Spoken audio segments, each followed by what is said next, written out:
Ward सदस्य को तो जितने भी मुखिया होते हैं हाईजैक कर लेते हैं। वार्ड सदस्य जो है, जब से ये आरक्षण नीति लागू हुई, आरक्षण में कमजोर तबके के लोग जो आरक्षित सीट से आते हैं उनको हाईजैक मुखिया करके और सारा भास्ट पावर अपने हाथ में रखता है और मनमाने ढंग से पंचायत का काम। नमस्कार, मैं मनीष प्रियदर्शी और आप देख रहे हैं खुलासा 24 लाइव।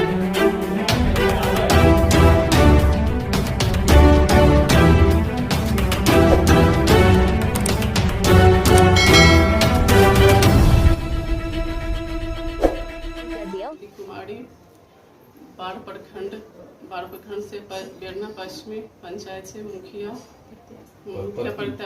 पद की प्रत्याशी। आप जो है, आप मुखिया प्रत्याशी हैं, आप चुनाव यहाँ से लड़ रहे हैं, तो आपका क्या उद्देश्य है चुनाव लड़ने का? जो पिछड़े जो आज तक कोई नहीं कर पाए हैं, इतने बार से बहुत मुखिया हैं, मुखिया जो बने हैं, कुछ जो नहीं कुछ किए हैं, वो हम विकास का कार्य करेंगे। आपकी पंचायत में जो विकास होना चाहिए था, आपके अनुसार वो विकास नहीं हुआ। आप जब मुखिया बनेंगे तो आप किस मुद्दा को लेकर विशेष काम करेंगे? क्या ऐसा विकास आप चाहते हैं?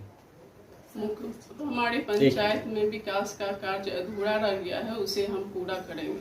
चलिए, और हम प्रश्न आपसे है कि आप बेरना पश्चिमी पंचायत का जो है प्रतिनिधित्व कर रहे हैं, प्रतिनिधि हैं मुखिया प्रत्याशी का, तो आप विगत कई वर्षों से समाज सेवा में रहे हैं, तो आपका जो पंचायत का विकास नहीं हो पाया है, तो उसमें आपका क्या सोच है कि आप किस तरह से विकास चाहेंगे? सबसे पहले तो मैं आपके सारे चैनल को धन्यवाद देता हूं कि आप मेरे पास पधारे, ताकि मैं अपनी बात आपके माध्यम से जनता तक पहुंचा सकूं। इसके लिए मैं आपको सारे लोगों को धन्यवाद देता हूं। जहां तक पंचायत के चुनाव की बात है, मैं इसलिए प्रतिनिधित्व कर रहा हूं कि आज भी मेरे पंचायत में जो मूलभूत समस्या है, ये हमारे कोई भी निवर्तमान मुखिया जो बने किन्हीं के जेहन में नहीं आया। ये दुर्भाग्यपूर्ण बात है। किस मुद्दा को लगता है कि जो होना चाहिए था वो नहीं हो कर पाए? देखिए, सबसे पहले तो हमारे यहाँ पंचायत के किसानों का एक बहुत बड़ा मुद्दा है। बेरना पश्चिम पंचायत जो है बाढ़ प्रखंड में सबसे समृद्ध पंचायत माना जाता है। आज देखिए, पूरे बेरना के किसानों का धान का फसल में आज भी ठेहुना भर से ऊपर जल जमाव है। आज तक किसी मुखिया ने हमारे पंचायत को, जो भी मुखिया हुए, वो जल निकासी की ओर कभी ध्यान नहीं दिए। ये दुर्भाग्यपूर्ण बात है। आज किसान है तो हम हैं, वो किसान अन्न उपजाता है, वो अन्नदाता है, और वो अन्नदाता के प्रति हमारी सोच यदि निगेटिव है, ये दुर्भाग्यपूर्ण है। इसमें आप यहाँ पैक्स अध्यक्ष भी है इस पंचायत का, तो कहीं ना कहीं से जो लायबिलिटी मुखिया को आता है वो तो आपके ऊपर भी आता है, तो आप सरकार से इसके लिए क्या योजना बनाए, क्या बात की है? मैंने देखिए, मुखिया को आज के वर्तमान में हमारी वर्तमान सरकार जितना भास्ट पावर दे चुकी है, मैं कहता हूं आज जितने प्रत्याशी खड़े हैं, दावे के साथ मैं कह सकता हूं, पंचायती राज में एक पंचायत के लिए कितनी सारी योजनाएं आती है। तो आपकी शायद किन्हीं को जाता हूं कि हमारे पंचायत में बहुत सारे काम हैं। आज देखिए, हमारे पंचायत में एक दलित का टोला है। आपका जो है, आपको क्या लगता है कि अगर आप इस पंचायत का मुखिया बनते हैं तो जो किसान की समस्या है, यहाँ के युवाओं की समस्या है, इस तमाम समस्या आपके द्वारा निष्पादित कर दिया जाएगा? 100% होगा। आज भी मैं बता रहा हूं आपको, वार्ड नंबर 1 से उठा लीजिए, 1, 2, 3, ये 3 वार्ड जो है, मैंने वहां जो है वार्ड नंबर जो 12 भवानीपुर टोला है, जहां आज भी समथिंग 250 वोटर हैं, 500 से ऊपर दलित की आबादी है।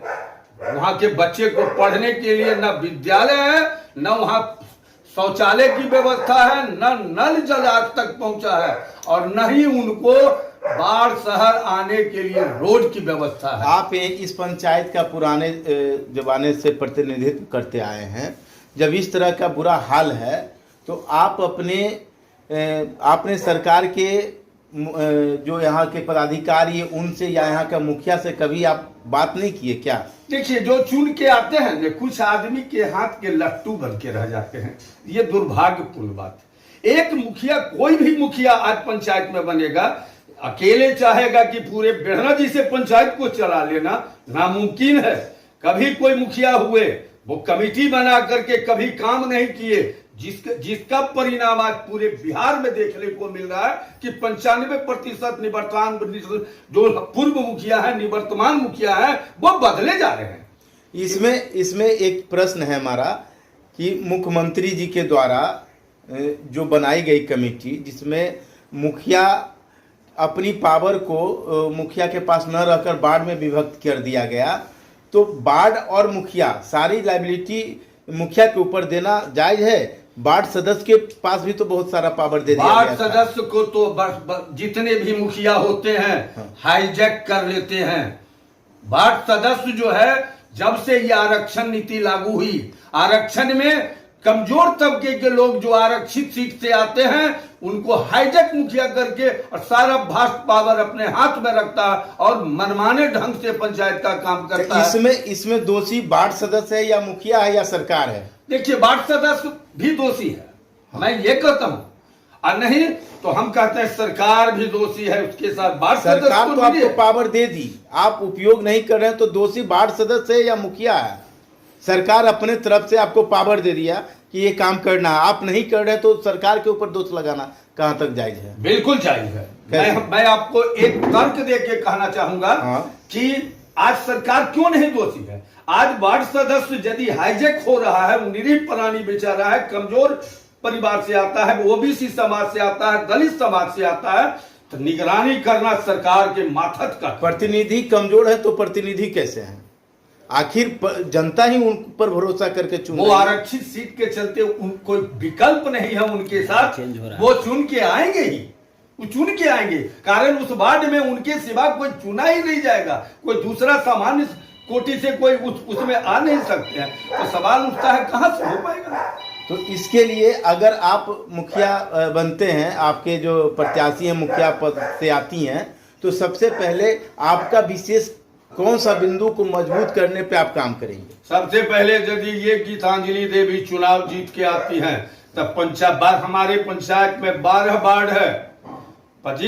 मैं उनको कहूंगा कि आप मार्गदर्शन करूंगा कि आप 25 सदस्यीय कमेटी बनाएं, हर वार्ड से एक वार्ड सदस्य और एक बुद्धिजीवी व्यक्ति को कमेटी में आप शामिल करें, और 25वां सदस्य आप हों, ताकि किसी वार्ड सदस्य को कोई व्यक्ति हाईजैक नहीं कर। यदि वार्ड सदस्य अशिक्षित चुन के आते हैं तो उनके साथ कमेटी में एक उन्हीं के समाज के शिक्षित लोगों को लेने का काम करें, ताकि किसी वार्ड सदस्य को कोई मुखिया हाईजैक नहीं करे। मुख्य 5 बिंदु बताइए जो कि आप मुखिया बनने के बाद आप काम करेंगे और उस पर आपका फोकस रहेगा। मुख्य 5 बिंदु पे प्रकाश। सबसे पहले जो हमारे किसान की जल जमाव की व्यवस्था है उसको दूर करेंगे।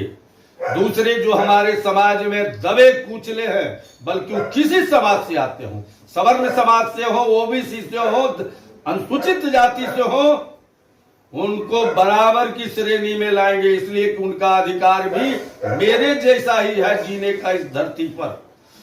तीसरी बात, 7 निश्चय योजना के तहत जो भी काम अधूरा रह गया, जहां नल जल नहीं पहुंचा है, वहां नल जल, शौचालय, रोड, गली सभी पहुंचेगा, ये मेरी गारंटी है।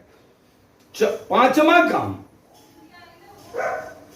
जो आज हमारे युवाओं में इस जमाने में भटक चुके हैं शिक्षा के क्षेत्र में। पहला बात तो मैं सरकार की भी कमी, अभी मैंने आपको कहा तो आपको लगा कि सरकार की कमी कैसे है। सरकार की कमी नहीं है। 500 शिक्षक छात्र पर आप 2 शिक्षक दे रहे हैं। सारे विद्यालय में बेढ़ना में 10+2 तक का शिक्षण संस्थान है। हर विषय का जो टीचर हैं उनकी क्षतिपूर्ति करना, मैं कहूंगा ये गीतांजलि देवी का कर्तव्य होगा। आप अपने पंचायत वासियों को क्या संदेश देना चाहते हैं?